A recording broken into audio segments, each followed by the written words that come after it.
বাবা আজিমউদ্দিন এক সামান্য সবজি বিক্রেতা। পরিবারের অবস্থা নুন আনতে পান্তা ফুরোয়। তিন ভাইয়ের মধ্যে বড় ভাই ভিন রাজ্যে পরিযায়ী শ্রমিক, মেজ ভাই অন্যের মুদির দোকানে কর্মচারী। এহেন অভাব সংসার থেকে দু চোখের স্বপ্ন নিয়ে এগিয়ে যাচ্ছে এজাজউদ্দিন। সিএবি পরিচালিত জেলাভিত্তিক ক্রিকেট টুর্নামেন্টে সাফল্যের পর মালদার চাঁচলের নজরুল পল্লীর ছেলে এজাজউদ্দিন একই সঙ্গে সুযোগ পেল অনূর্ধ্ব-19 বাংলা সম্ভাব্য দলে এবং পূর্ব রেলে।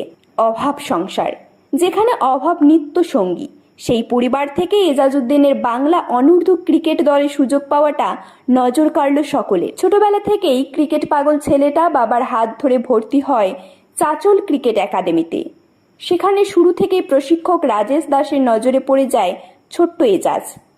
প্রশিক্ষক রাজেশ দাস যে জহুরি চিনতে ভুল করেনি তার প্রমাণ মিলল এজাজের সাফল্যের প্রথম ধাপে। মালদার উদীয়মান এই ক্রিকেটার এজাজউদ্দিন বর্তমানে চাঁচল সিদ্ধেশ্বরী ইনস্টিটিউশনে দ্বাদশ শ্রেণীর ছাত্র। এক চিলতে ভাঙাচোরা টিনের ঘরে বসবাস করে বাবা মায়ের সাথে এজাজউদ্দিন।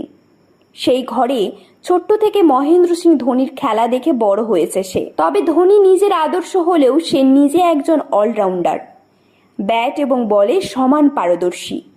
একদিকে অনূর্ধ্ব-19 বাংলা সম্ভাব্য 24 জনের দলে যেমন এজাজউদ্দিন সুযোগ পেয়েছে, তেমনি সুযোগ পেয়েছে পূর্ব রেলের ক্রিকেট দলে।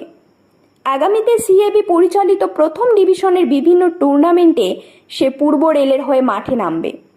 তবে এজাজউদ্দিনের স্বপ্ন আগামী দিনে সে টিম ইন্ডিয়ার হয়ে খেলা।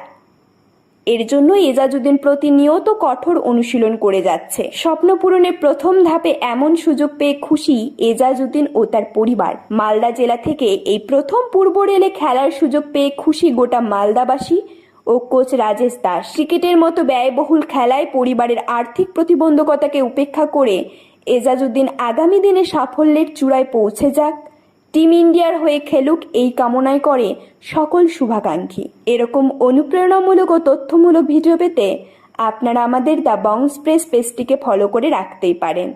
ধন্যবাদ, ভালো থাকবেন।